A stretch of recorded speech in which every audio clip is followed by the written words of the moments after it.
Every conflict we face, every moment of confusion, every painful attachment, every twinge of jealousy has a common root.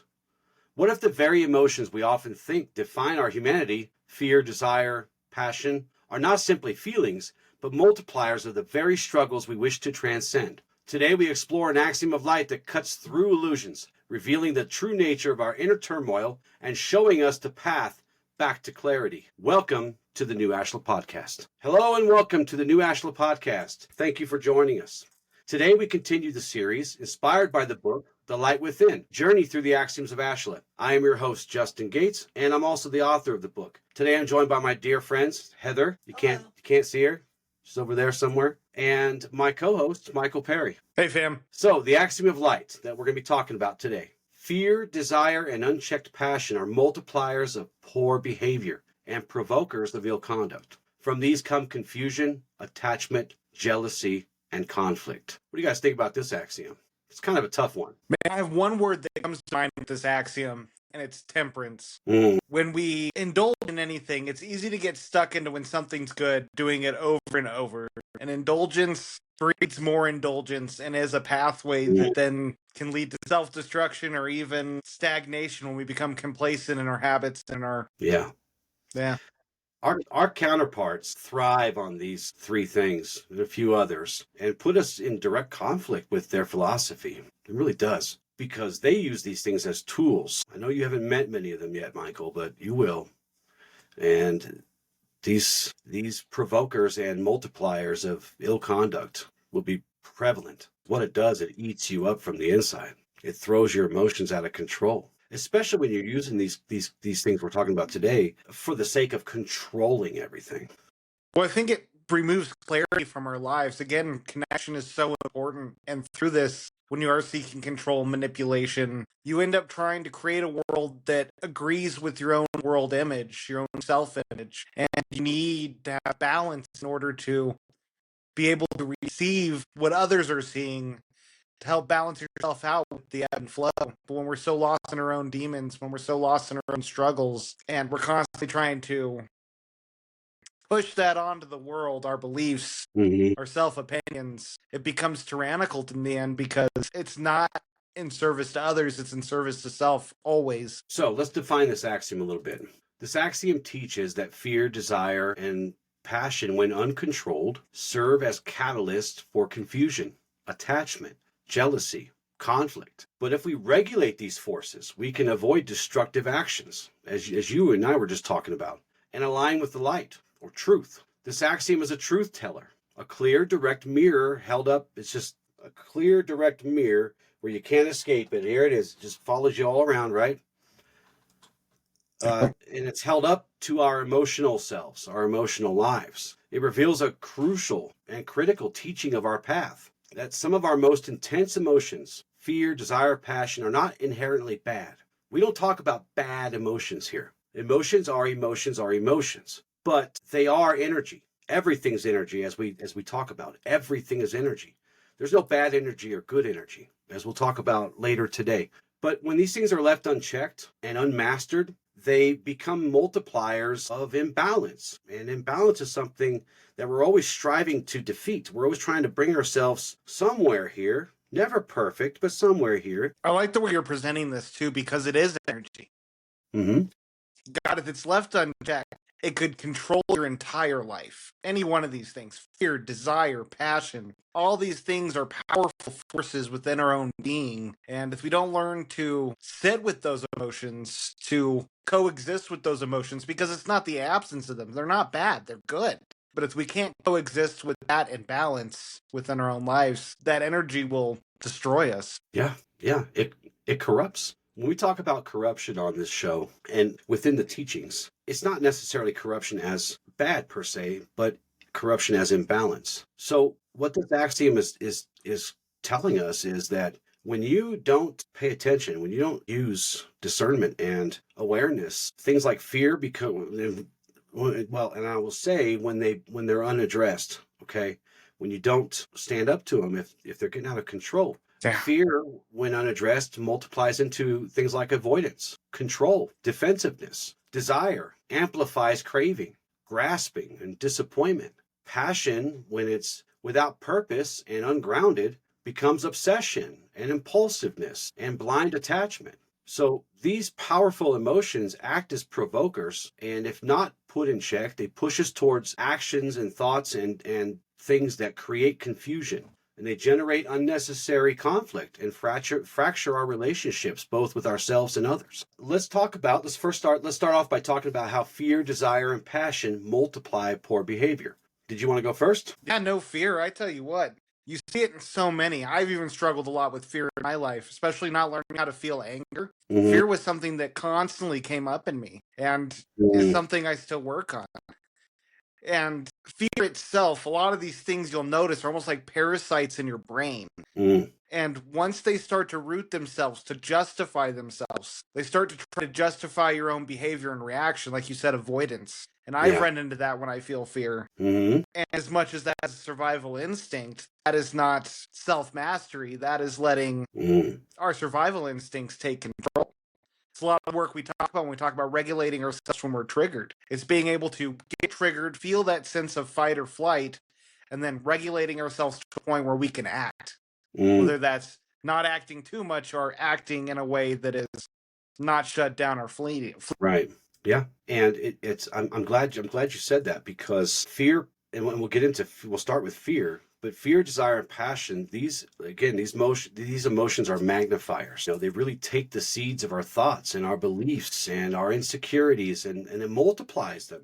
We've talked about before how for most of us, it's negative thought patterns that then start here, but then end up going back here, and we don't even notice them anymore. And they just multiply and multiply and multiply. And they create patterns of behavior that we oftentimes later regret. Yeah. So we'll start by exploring each of these, and then we'll talk about them. So when it comes to fear, and you said this perfectly, when it comes to fear whispers, and it whispers one message clearly: you are not safe. It does that. It says it over and over again. Run, run, run, or fight, fight, fight. You're not safe. You're not safe. What are you doing here? Get out of here. Or, pull out all your weapons. Let's do this. When fear takes hold, rational thinking, where does it go? Out the window. Right out the window. Right out the window. And it narrows your perception, and it limits your options, and suddenly minor things, minor concerns, minor little annoyances feel like these huge, giant, major threats. And these really small disagreements that we have with people turn into conflicts. Yeah. Well said. So here's what fear multiplies into: avoidance. And that, again, that means you run from challenges instead of facing them sometimes. Control. Micromanaging life and others, micromanaging the lives of others, causing stress and resentment and all kinds of nasty stuff. Aggression, projecting your fear outward, which hurts relationships, and sometimes you end up hurting yourself or others. Defensiveness. If your fear is constantly whispering into your ear, you're not safe, you're not safe, you're not safe, you get defensive. If you're not running, you're going to stand and fight, and you feel attacked when you're not actually being attacked. And it could be somebody just simply questioning you. The more you live in fear, the more reactive your life becomes. We don't do reactive here, do we? No. It's like, what is that phrase? It's the real power lies not between what happens to you or the response, but the space in between. We don't react here. We respond. Respond, not react. And the more you live in fear, the more reactive your life becomes. And then eventually your relationships break down, you lose opportunities, and the trust in you and the trust you have in you, and maybe the trust you have in others, erodes and eventually vanishes. Fear doesn't just make us weak, it makes us blind. Yeah. One trend you'll see with all these, again, it's a spiral. If it hijacks you, you follow that road. It'll slowly spin your life into a place where more and more you're trying to keep yourself hidden. You're trying to lock yourself away because you're afraid of the damages in the world. I remember growing up, and I was moved schools a couple times. I was special ed. I was heavily medicated, and I struggled so much to acclimate, and I dealt with a lot of death, and there's a lot of things that sort of gave me mental health issues as a young person. But I remember one day having this epiphany of I dread getting out of bed every day. I dread socializing. I was completely socially inept in high school. You would never guess that now because I love talking to people. But it took that realization because that fear had totally taken me to a place that I lived in a shell all the time because I felt safe there, but I wasn't fulfilled in any way, shape, or form. And I was reactive. Anyone tried to talk to me, I would sort of shy away. Mm-hmm. And it's a lot harder to break free from those patterns once you're that far down the hole. It's Yeah. possible, I promise you, but all these things need to be monitored. Again, they're not bad, Mm-hmm. but if they take hold, they can lead you to doing bad things, for sure. So let's talk about desire. Desire is like the multiplier of unhealthy attachment. Would you agree? Yeah. Healthy desire gives us clarity and gives us direction. He was just talking about the direction you go the other way. We want to be in charge of ourselves as much as we can control. Of course, we can't control everything, but we want to control as much of our thoughts and behaviors and things as we can. So healthy desire gives us that clarity and gives us that direction. But unchecked desire becomes obsession. When you attach your happiness to specific outcomes or people or achievements or possessions, those are kind of the common ones, you're really setting yourself up for constant disappointment and really horrible frustration. Well, another thing to look at too with this is addiction, right? Mm-hmm. I mean, addiction, people don't decide to become addicts. Most people are like, I'll try this and I'm not going to become an addict. And then bam, there they are. And it's because of what that gives them. They crave the desire, that peace it gives them inside. Even though it's not peace, it's chaos. Yeah. It's what people chase. And Mm-hmm. desire has this thing where you do desire something, it also becomes a voice in the back of your head trying to whisper to you to get you to move towards it, to try to convince you of all the reasons you need this to. And it embraces you. I'm the only one that cares. I'm the only one that loves you. I'm the only one that can give you what you need. Mm-hmm. And it works because we all, no matter what we say, we all love and we all crave affection. We all crave for people to appreciate us. And, we want them to accept us as we are. It's unfortunately sometimes that thing that will embrace you or this tricking you into thinking that it's embracing you and accepting you for you are really isn't. It's really slick and it can be just destructive. So here's what desire multiplies into. And if you can think of some other ones, let me know. Jealousy. It's like we have people that I've seen already that are very resentful towards what we're trying to do. We're trying to reach out to people and share wisdom and share healing and learning. And jealousy, one of the multipliers for desire is jealousy, resenting others for what they have. Because you desire them, you may not have them, and now you're resentful. Craving, constant dissatisfaction, always chasing more. I need more. I think that goes in line with what you said about addiction. Manipulation, trying to force or control situations and people to achieve what you want. Bitterness, this lingering resentment, anger, when life does not match your perfect, absolute expectations. Can you think of any other? Volatility kind of goes along with what you're saying with control. I see a lot of people that they're not bad people. There's so much they want to feel like they have control over for their peace of mind. Kind of like you were saying. I mean, and I get it. I've had moments in my life where it's just like I'm trying to handle every thread that is in my life so that things go the way I want, my plans go as I want them to. Mm-hmm. And I get lost in it because the minute things start falling apart, the minute something interjects in those plans, I would have a panic attack. Mm-hmm. That's an extreme way to put it, but I see this within so many. Yeah. Because it's control. It's wanting everything to go perfectly when life does not work like that. Right. And the volatility that comes from those moments of seeking control, it sucks. It does suck. And it sucks watching people go through that. So the more you cling to desire, the more imbalanced you become. And I think that's probably true for all three of these. You don't think about gratitude. You don't see things clearly. Your entire peace hinges on all these external circumstances that you really have absolutely no control over. You think you do, you live under the illusion that you do, but you don't. And that's why you get bitter and jealous and volatile, as you said. Yeah. Desire without mindfulness, right? Mindfulness leads us away from our true center. Yeah. I mean, I don't know why it keeps coming up, but I feel like it needs mentioned at this point. And it's with people we love. So many people have this unconscious belief that other people are mind readers. Or if they're not, they should be. You should be a damn mind reader. You should know how I work. Can't you see what I'm thinking? You're making me mad. Just read my mind. Unspoken expectations are premeditated resentments.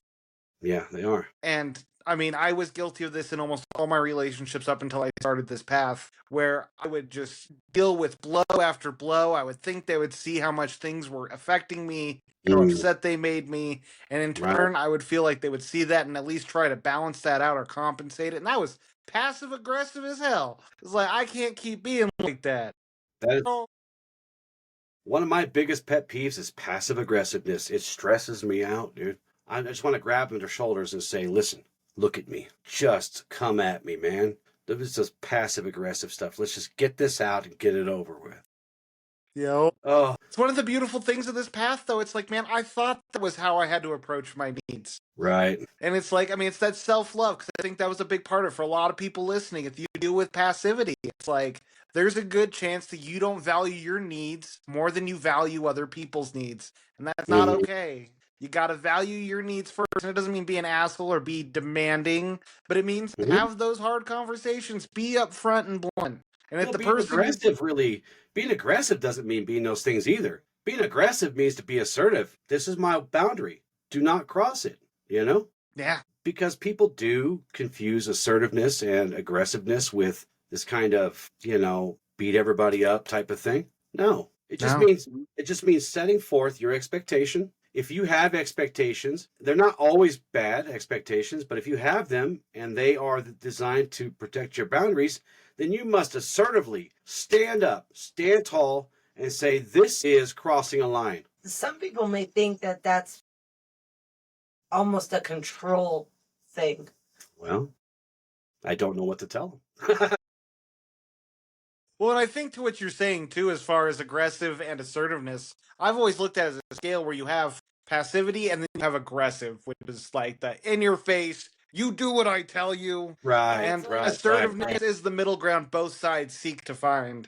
Balance. Yeah, that Yeah. seems to be the core of everything we do around here. Yeah. And, some people have to learn to tone that aggressiveness down. I certainly did. Yep. When I was younger, I was super aggressive. Here's my boundary. But there aren't any signs, right? There's no clues. There's no hints. They would just, and if someone crossed over, it was like I was on them, Yeah. shaking them. Oh, what are you doing? Yeah. Well, it's like the way. How could you not read my mind? So I've done a lot of research around this. In fact, the project me and my fiance are working on is around the concept of passivity and aggressive and the two sides. Yeah. And it's like with aggressive people, they have two rigid boundaries. It's very much that you cross this, you die. Yeah, pretty much. Yeah.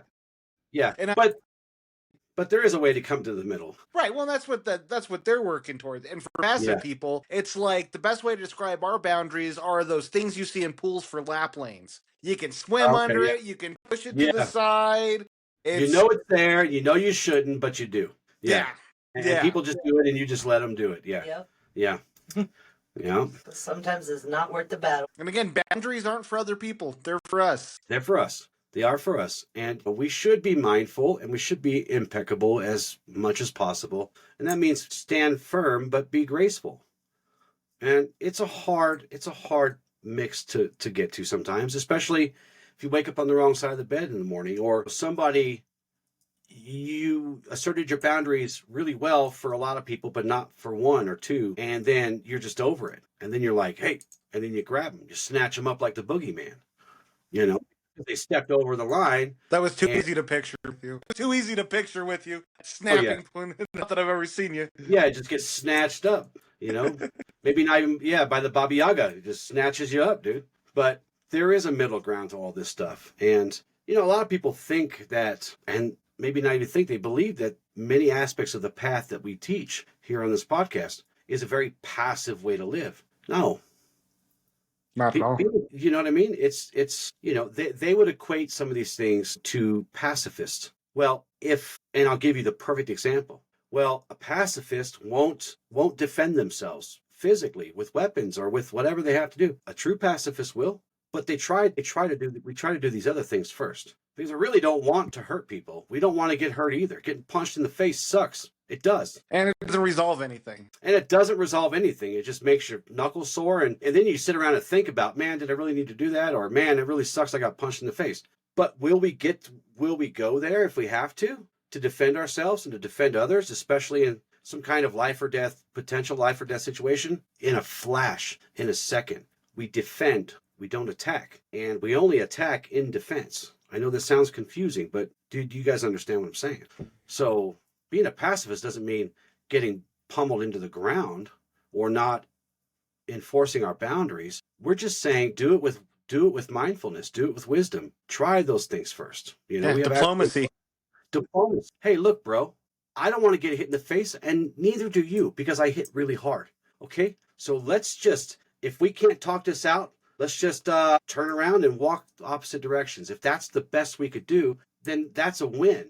But you know, you're never gonna punch your way through everything. You know, it just doesn't happen. So passion, I call this the multiplier of impulsivity. Passion can fuel purpose, but passion without boundaries becomes impulsive chaos. And when you have passion that's ungrounded, and maybe even without purpose, it magnifies your emotion into reckless action. It propels you into that sometimes. It blinds you to those consequences. You could turn disagreements, like we were just saying, into shouting matches and fisticuffs. And now the cops are here. Now we're all getting arrested because we couldn't maybe not mind our business, or we couldn't solve this like grown ass people.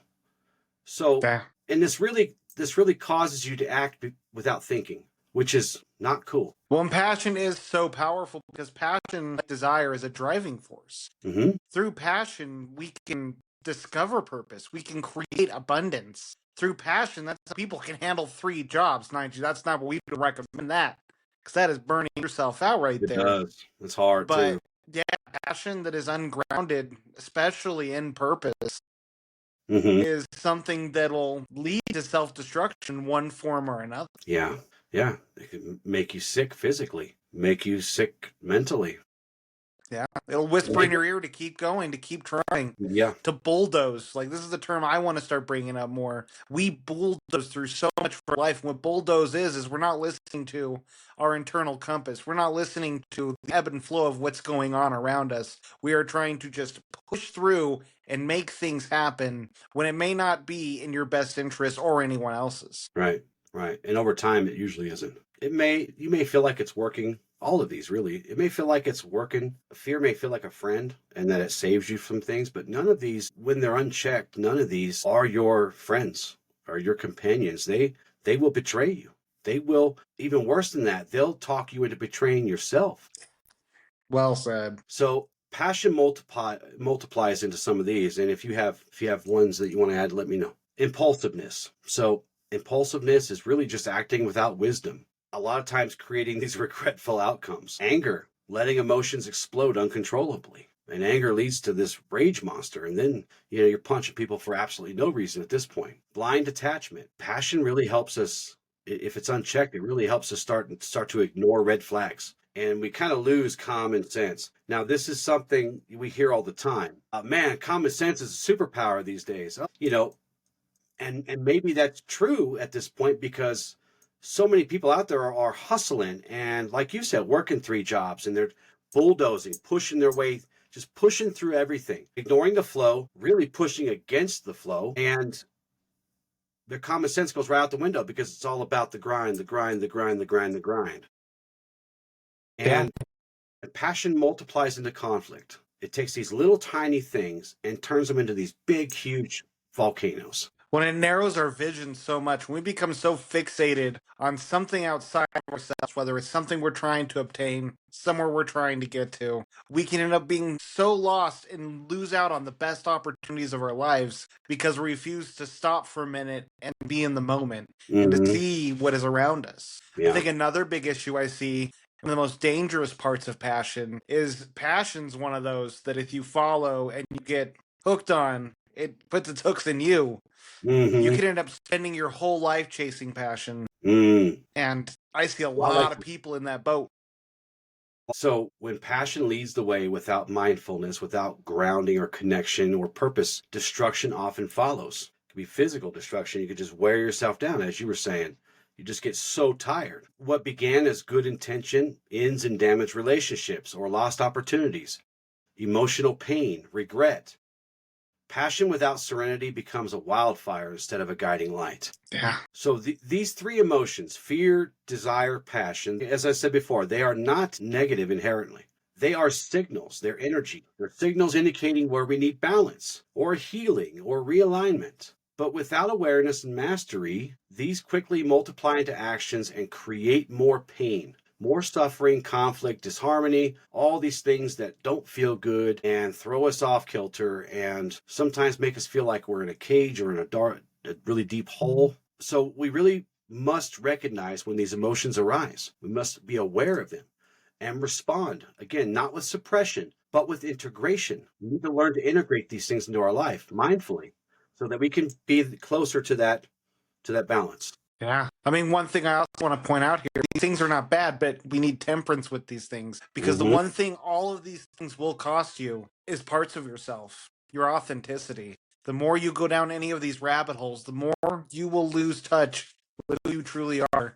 So let's talk about some consequences. We're going to come full circle here, I promise, but we need to understand the consequences of some of these things. So when fear, desire, and passion become unchecked multipliers, and that's really what they are. They're just multipliers. They don't just affect us internally. They ripple outward. Remember, we create waves and ripples, just like throwing a rock in a pond. And they shape our thoughts. They shape our actions. They shape our relationships, our entire, and sometimes, I think you just said it, our entire experience of life. They color them and shade them in. And they're not always great. They create these cycles. They can be patterns of negativity that, like I said, unless we recognize them and interrupt them, pause them, take a breath, take a minute, they continue to spin and reinforce themselves without your permission, without even your help. Once they get past the conscious part of us and they just come back here and they just do their thing, just automatically, right? We've talked about that before. Well, and all things do work as patterns. It starts with just the first time trying something. Habits are so easy to create without us being aware of it. And that goes from everything from actions to thoughts. And we get dragged right down the rabbit hole the minute we start indulging ourselves in these things until it takes full hold. I like how you said how it can whisper with fear, and all these can whisper because the minute you taste something sweeter than what you know, you'll always remember it.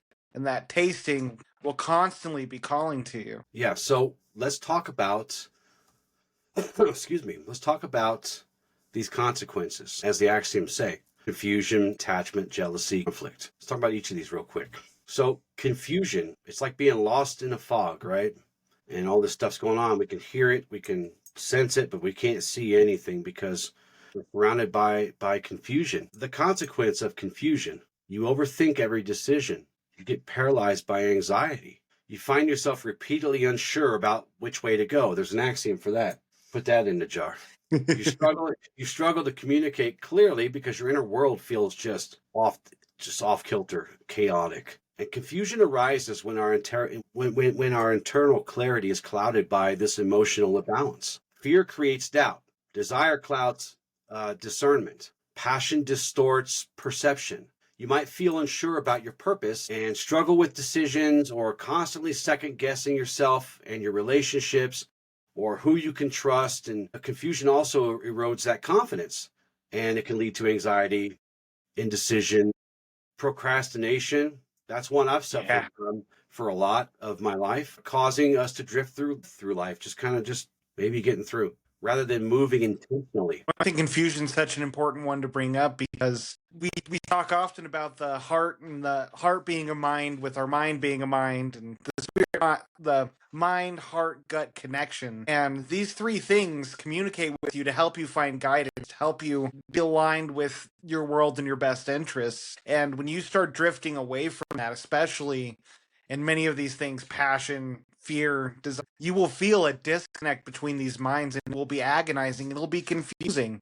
because your mind's going to try to articulate it while your heart's thinking from things from an emotional space, and your gut's warning you of dangers. And a lot of people push their gut down, especially when they're bulldozing, when they're following their passion. I know when I was dealing with my attachment when we first started this, man, passion it blinded me so much to things that were so apparent now being outside of that. And it's the confusion of trying to rationalize it away that I felt, that cognitive dissonance between what I knew and what I felt, that Mm. created so much turmoil during. Desire can cause us to be chained, imprisoned, even.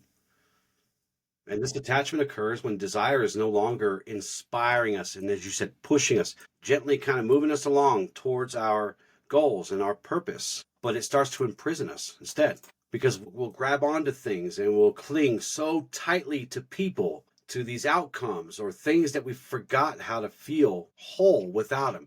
We feel like without these things, I'll use your word, we have a void in us. So this dependence makes us fragile. It does. It makes you fragile. And we suffer deeply when life suddenly shifts or something happens or something changes, or relationships are trying to evolve, and because we are so tightly grasped onto them, instead of evolving, they fall away from us, and that creates this chaos too. Attachment will amplify your disappointment, and it sabotages genuine love and fulfillment, as we've said many times. So here's some of the consequences of unchecked desire. You start to become anxious or jealous when your partner spends time away from you. You get devastated by small setbacks or unmet expectations, as we just said. You find it difficult to let go of past hurts, replaying disappointments over and over and over and over again. Yeah. Any ones you want to add to that? No, but to build upon it, I mean, again, I've seen this struggle where it's just when life doesn't go according to plan, it creates such frustration in so many people. And when we try so much to control the outcomes of the life we're building, even us doing this podcast, we have aspirations and dreams for what we're trying to build with this, with our temple, with our businesses, but we're also not grasping and holding on to this vision as it has to be like this. We are allowing us to create this content, to put it out there, to see who it resonates with, to connect with people. And as much as we want it to grow and become as quick as we want, or whatever, or what we want it to become, we Like also yesterday. Yeah. we're not pigeonholing ourselves No. or trying to control the outcome. No. We may get 12 views today and 100 views tomorrow, but Mhm. we're not going to be upset Right. if things don't go according to plan. And that takes practice and mindfulness, Yes, it does. because the more we can let go and let life happen, Mhm. and it doesn't mean just get knocked down left and right. Do what you can to live your best life. Right. When things don't go as planned, Mhm. that's okay. And you got to learn to be in that state, to be in that place. A book you recommended to me, and I've read it probably 20 times now, The Way of the Peaceful Warrior. And there's this I scene. love that book. It's so good. It's so good. And The the movie's students okay in that too. book, The movie, the movie's okay too. it's pretty all right. Not as good as the book, but you know what? It's one of the better adaptations. The But book's better though, like but he's always. spending time with that one of the other students, one of the past students, and Mhm. his business catches on fire, his home and business, and they're standing outside and they're watching it burn, and he's looking at his protege just like, why are you not upset? It's like, it's fine. It's caught on fire, it's burning. There's nothing I can do about it. Yep. What would being upset do about this? That chapter sticks out in my mind so often. It was Mm. just like, you see the world burning and it's like, that sucks. It's horrible. It's sad. It really does. But also, there's nothing I can do to make this better. And there's plenty of time to be upset and grieve later. But in the moment, it doesn't do any good. It doesn't Yeah. help. Yeah. I'm glad you brought that up, because it's not necessarily numbing yourself to bad things. Right. Allow yourself to feel those emotions, but don't Mhm. allow yourself to become those emotions. Absolutely. And that's really the point of this whole show today, right? It is Yeah. to accept these emotions, but don't become them. So jealousy, this is when you compare yourself to others constantly, you are drinking poison. It's just taking it like a shot at a time. Jealousy is when desire gets distorted and twisted into something ugly and not good for you. It's a sign that you've forgotten your own inner worth. Comparing Yes. your journey against others. Remember, we always say this is not a race. Stop comparing yourself to other athletes. And when it's unchecked, it creates serious bitterness, serious resentment, and a lot of insecurity. And it just rips the joy right out of you, and it poisons you and your relationships with other people. Yeah. One of the important things is, jealousy isn't a bad thing to feel. Let jealousy tell you what it needs to tell you. you're in a situation where you feel jealous, ask yourself, am I being petty? Am I being controlling? Or is Yeah. this message trying to tell me that my worth is being pushed down upon? And it doesn't mean anyone should worship you, spouses included. That's right. But it does mean you should be treated with respect and decency, which I know Mhm. I've run into. And like you said, it's a matter of self-worth, because I think that was one of my biggest issues with jealousy, is the way I was treated in the past. And I felt those moments of jealousy. That was a signal that I needed to evaluate my place in that relationship. Yeah. And often that's the important thing with jealousy. It's not telling you that you need to control things more on the outside. You need to Right. control yourself better. Yeah. You need to figure go out. grip tighter. Yeah. Well, and we even start comparing how, and siblings are a good example of this, but even spouses versus children. Sometimes your spouse will treat your children better than they treat you sometimes, or you think they are. Or siblings are always fighting for that next notch up towards mom or dad. We've all been guilty of it. And every single one of us. Or we have friends that we see them getting treated better by our other group of friends better than us. Or we think that they are. Sometimes it is true, but sometimes it's not. It's just something that we're going through. So, that kind of stuff, if you let it go unchecked, remember, emotions are messengers. That's all they are. They signal to us that, hey, you pay attention. This is about to go south quick. So stop, pay attention, and let's pause for a second and figure. Like, I need you to pay attention to me, because this is about to blow up in our face. Whatever it is, pay attention. Like you said, and jealousy is one of those signals that we may be living under this assumption or this illusion that this person is being treated better than they are. But if you ever ask any parent, they'll tell you, I love all my kids equally. I have no favorites, and that may be true or not true. And the hierarchy of these children might be dictated by how good or bad they're being that day. I don't know. Some days this one's the favorite, and some days that one's a favorite. But, if you live under this assumption that everybody loves this person more than you, and you let that take hold, you're going to get really bitter, and you're going to get really, really, it's going to get painful for you. I think it ties into one of the most important concepts we bring up on this podcast, and that's perception. All these things will taint your perception. It's easy to see things through the lens of injustice, especially towards yourself. And there's times where it is that. But it's up to us to discern what is reality, what is the picture outside of ourselves, and what is this being shown through the eyes of our ego. Right. We're talking about when we get in our heads and we start to create those stories. Thank you. That's what this is all about, because that's what we're so good at, and that's what these things lead to. Again, they're little viruses that go in our brain, and they start telling us these stories.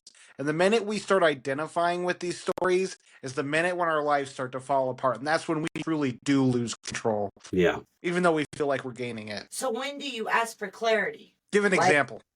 If you feel like you are in a spot where you feel jealous of a situation, or you feel discriminated or mistreated in any way, when do you ask for clarity to get the proof that it's just in your mind? I feel one of the big things we got to do is... Now, you go ahead, Justin. I'd love to hear what you have to say on this. Well, I was just going to say, you need to start with that internal conversation. But what if your internal is... Okay, let me work through this.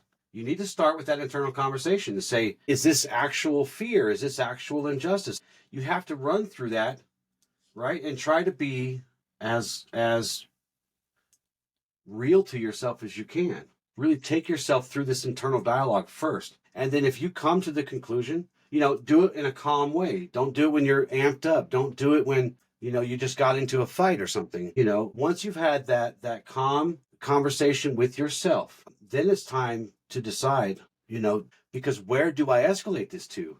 It depends on where you're at. It depends on what's going on, right? So if you've decided that, yes, this is happening, I have confirmed it with myself, I did it in a state of calm, and yes, this and this and this and this are happening to me. So now you have to decide who to escalate it to. And it depends on where you're at. If you work for a really small company, you may not have anybody to go to except for the government, or the town government, or the county government or something. But you have to keep that. The best way forward is to make sure that you keep that level of calm going forward, because people, if something's actually happening to you, you will find the evidence you need. You will find who to talk to, and maybe eventually you go to court or something. But and this could go a million different ways depending on where you're at and what kind of thing it is. If it's a relationship, who do you complain to, right? Well, You don't, that's right? what I'm saying. How do you find the evidence if you have that physical feeling and you've already worked through all those steps? What? How do you get information that you actually need to confirm that you are not just going crazy? Michael? Well, I think this whole conversation is a good one. I mean, again, often these things in our minds will start to create stories, and especially when they're centered around fear, especially in attachment. Those stories can become loud real quick because we all of a sudden don't feel that certainty we once did because a voice in our mind is telling us there isn't that certainty. And so I think Justin hit the nail on the head for the first step, which is to, once you feel that state of fear, that triggered state, bringing yourself back down to baseline, nervous system regulation, breathing, mindfulness, whatever. Get yourself back where your body's not amped up. And you can tell your heart rate will slow down. You're not going to be hyperventilating, which that's the extreme side of things. But that's what the point of this is it brings us back to a baseline, because our frontal lobe starts to shut down. Once we get into that, once we are triggered into that state, our logical thinking shuts down and our emotional brainstem takes control. And that drives our decisions, our thoughts, our behaviors. So once you bring yourself to a baseline, you can write, I would recommend journaling. You write out what it is you're thinking, but then ask yourself, what is it that proves this to me? Because the most important thing we can fight these kind of things in our mind with are facts. Because with facts, we can then find outcomes. Because again, we have this confusion, this distortion going on between the heart and the mind.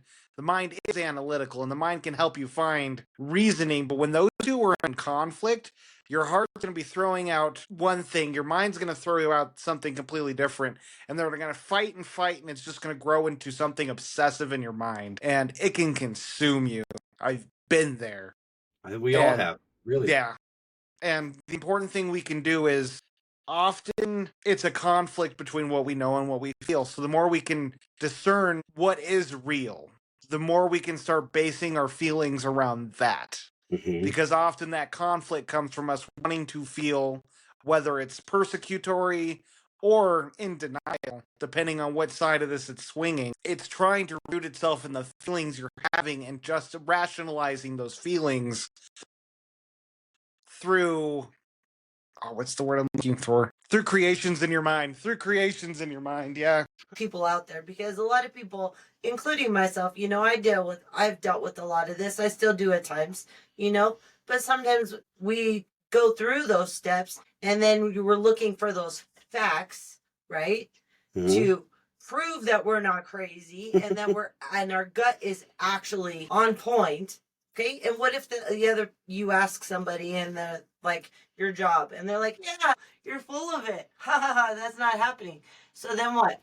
And then you leave or your work or a relationship and you find out I was actually right. Okay. Or I was completely wrong because nobody wanted to give me the facts. Well, I think another important thing that people, myself included, especially before I started this journey, when we have these sensations happen with our body, hormones are released. And depending on the type of situation is the type of hormones that are released. Often people don't know how to interpret the signals their body is telling them. So, for instance, the same hormones for when your life is in danger, you're being stalked by a predator, those same emotions are the exact same emotions you have when you feel excitement when you're on a roller coaster or you're skydiving or you just met someone who gives you butterflies. Same hormones. See, you're a natural at this. You're a natural at this. No, not really, but that's okay. I get a little camera shy, sorry. But yeah, no, I was just questioning because, that's just things that I've dealt with over my time and still do. I'm not saying I don't, because I still work on it every single day. So, as do we all. I'm right there with you. Yeah. Nah, there's so many times I got to sit down and discern. It's like, Is what my mind trying to tell me what my mind's trying to tell me, or am I being logical about this? It's like that one situation with someone I love that is going through a horrible spell of addiction and just all this stuff going on. And I've had to distance myself from that relationship. And is this fear dictating me, or is this logic? Is this the right course of action? And it's very difficult. Did that take care of what you were saying? Throw on the spot like that. Well, I got really pretty after all of a sudden, didn't I? So there's something that I'm fond of saying, and Michael has heard this before, and you've probably heard it just in the background of our life together. Yeah, trust your feelings, trust your gut, but in consultation with your mind, as he was saying, trust your feelings, but make sure that you have some kind of reality, meet reality where it's at with your feelings. Because, and that doesn't always work. That doesn't always, take care of the answers you seek, but also don't force the answers at the same time. We come back to, there's a way to balance this stuff. There's an axiom for that. There's a few. You owe me $2. But, look, at the end of the day, it doesn't matter if you're wrong. It doesn't matter if you're right. It really doesn't matter, because you went through this whole process. And if you were wrong, that's a teacher. That's a lesson. If you were right, well, I don't know if you go like that or something. No. I don't know. I don't concern myself with being right or wrong. I just concern myself with trying to be as truthful as possible. Well, and that's the key right there, because one of the Sometimes I'm wrong.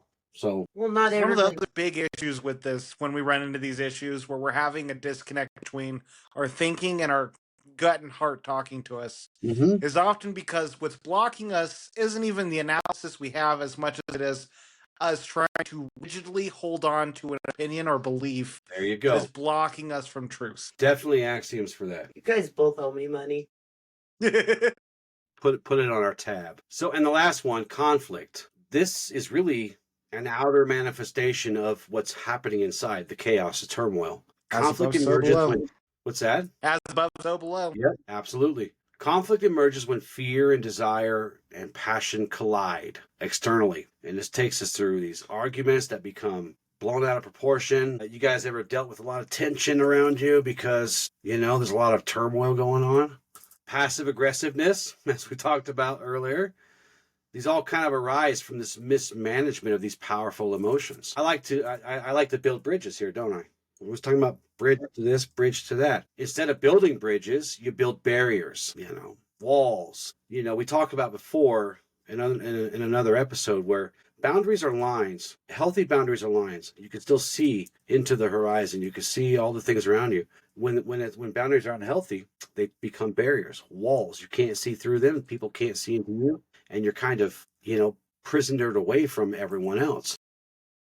Instead of creating harmony, you invite drama. I do not like drama. I say it all the time, drama. Okay. Conflict consumes your energy.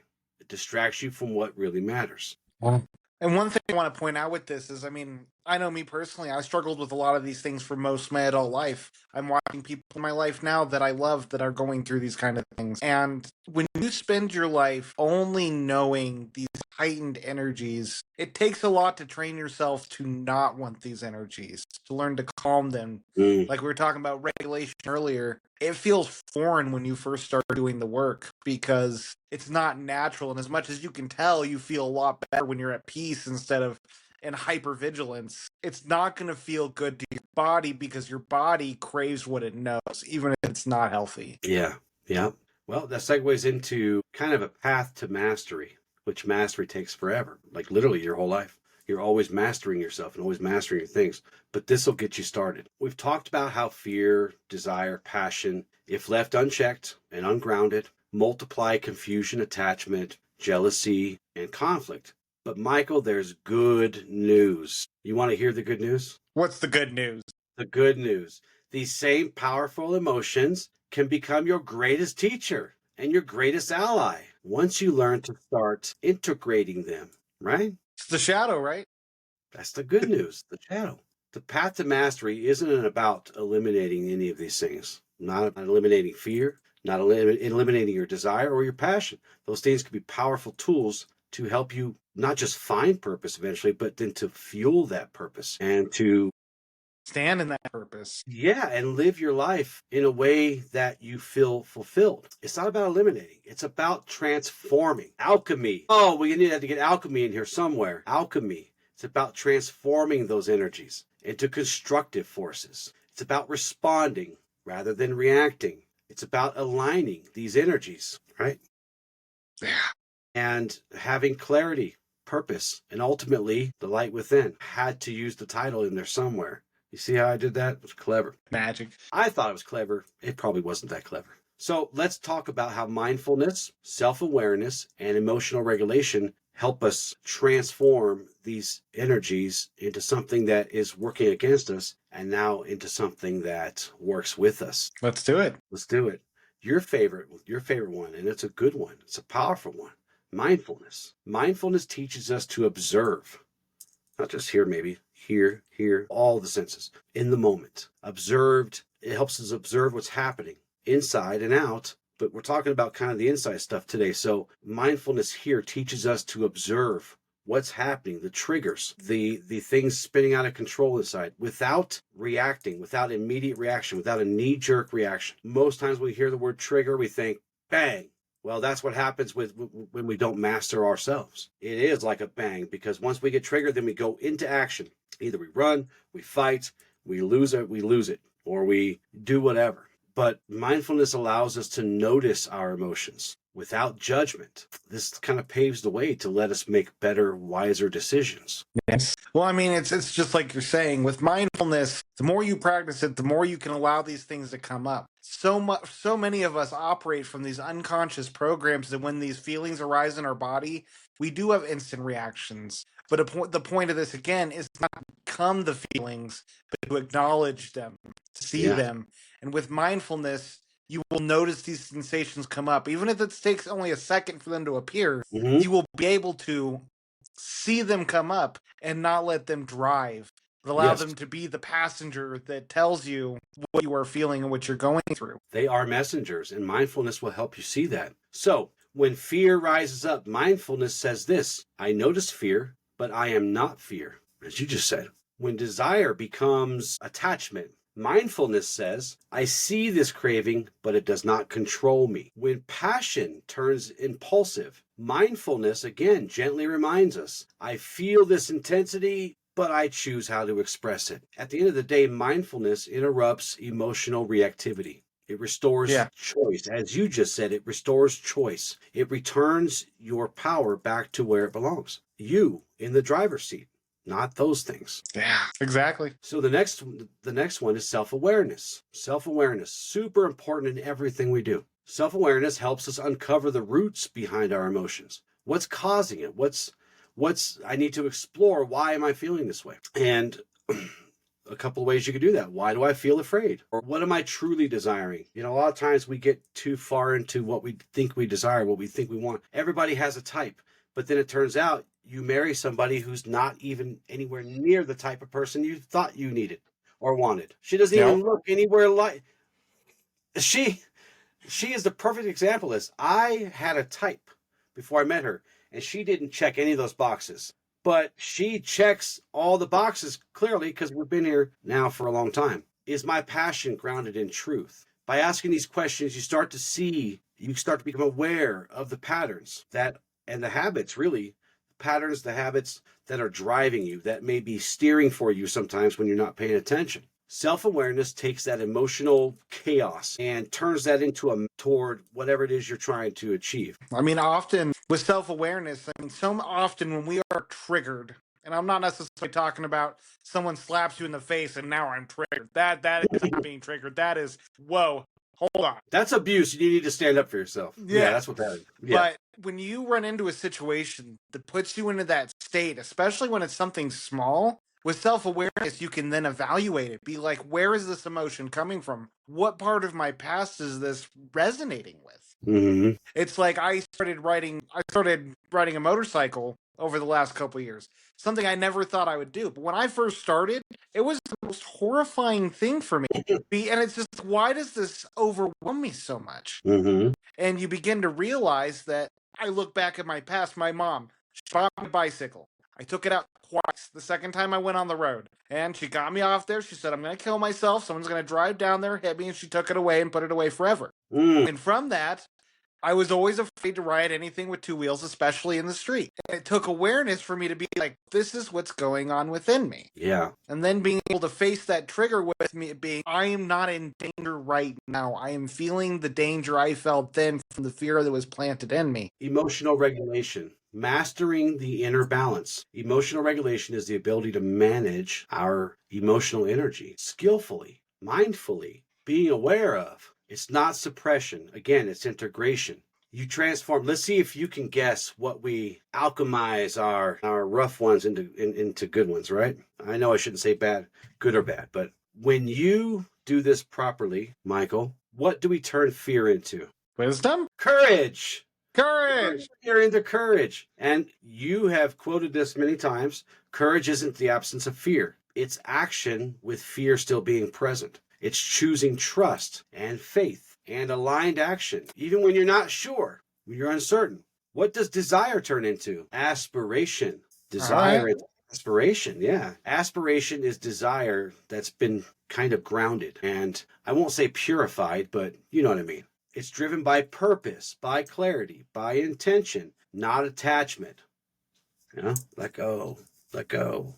You become motivated by growth and service and some authentic goals, more realistic, authentic type goals. What does passion turn into? Purpose was going to be my guess. Purpose, yes, you got it, purpose. Although you can have passion for purpose, a passion with purpose, but really this kind of chaotic passion, this ungrounded, this unchecked, unbalanced, turns into actual purpose. It becomes purpose when it's focused through wisdom and discernment and mindfulness and awareness. Purpose-driven passion is sustainable, right? We don't get burnt out like you were saying earlier. It's clear. It's more balanced. No such thing as perfect balance, but it's more balanced. It inspires us without burning us out, setting us on fire. Any thoughts there? It's easy to confuse purpose with desire. This is something I struggled with a lot, where I was so determined to find purpose that I would make purpose out of anything I desired. Mm-hmm.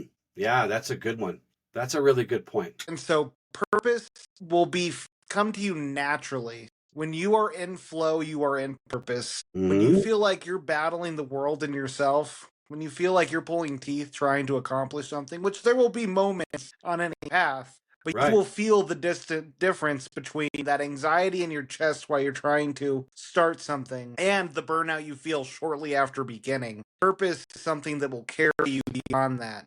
Yeah. After the excitement stage and on to more. Mhm. It'll make fear and those emotions much more digestible because purpose will be worth more than the struggles you have chasing it. And you'll come back closer to center more easily each time, eventually.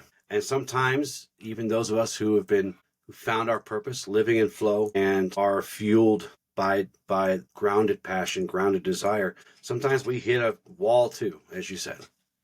Yeah.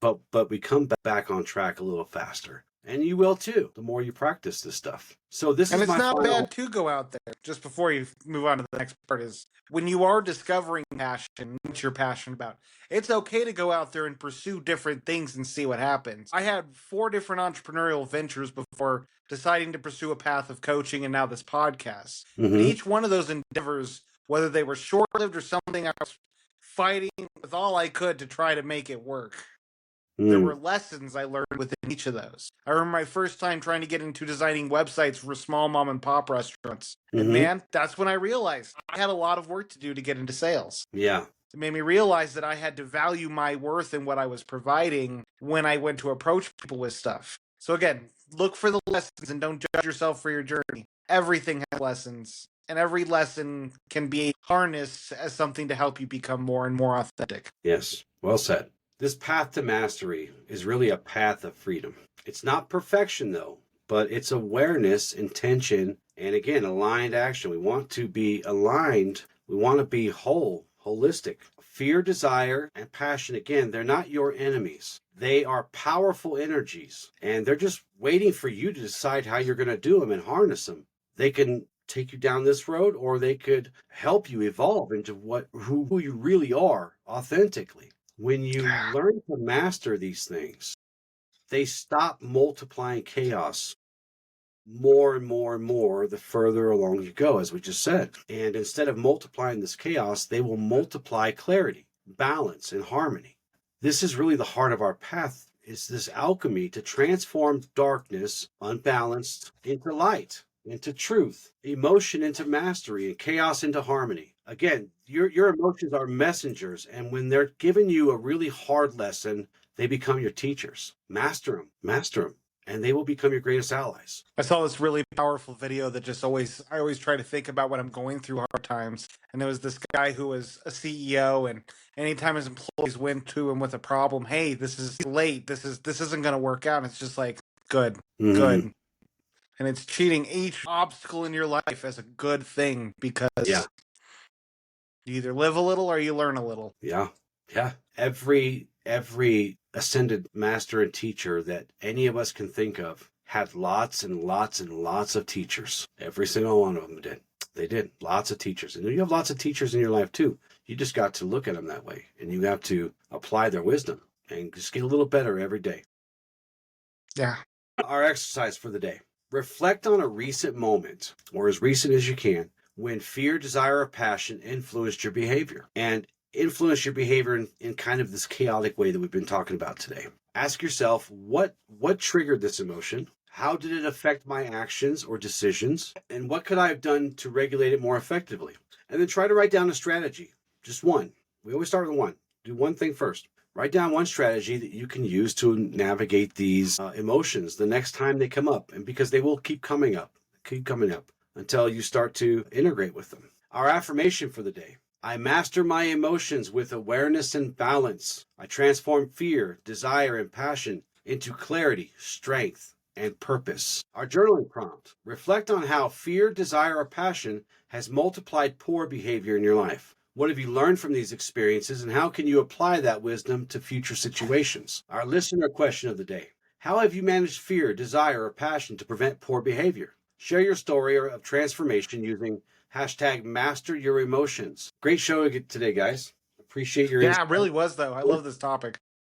Did you have anything before we go? As we talk about this work you're doing and learning to identify these things in your life, it's all about practice. There is no perfectionism. Meet yourself where you're at and work with yourself where you're at, because that's how you succeed. Fear, desire, and passion are multipliers of poor behavior and provokers of ill conduct. From these come confusion, attachment, jealousy, and conflict. This encapsulates the profound truth about the detrimental influence of fear, desire, and passion when left unchecked. Indeed, these powerful emotions can amplify poor behavior and incite ill conduct. I am peaceful and serene even in the face of danger and strife. The nature of fear is quite simple to understand. It is dangerous, slippery, and cunning, as it lurks within the shadows like a scavenger waiting to feed on the mind, the heart, and the soul. Chaos, yet harmony. Fear has many consorts with human nature, yet it is no friend or ally to any universal or cosmic power. If someone thinks that it is fear that renders aid or comfort from time to time while one walks the road of life, they are mistaken. We must not confuse fear with caution. For every obstruction or challenge fear seems to help one avoid or negotiate ever so subtly, it erodes our confidence and perseverance as it corrupts our logical and reason and creates disharmony with Ashla. Fear, anger, and hate are precursors to doubt, confusion, envy, and suffering. Do not let these influence nor dictate your interactions and dealings. To do so is to be aligned with darkness. And any alliance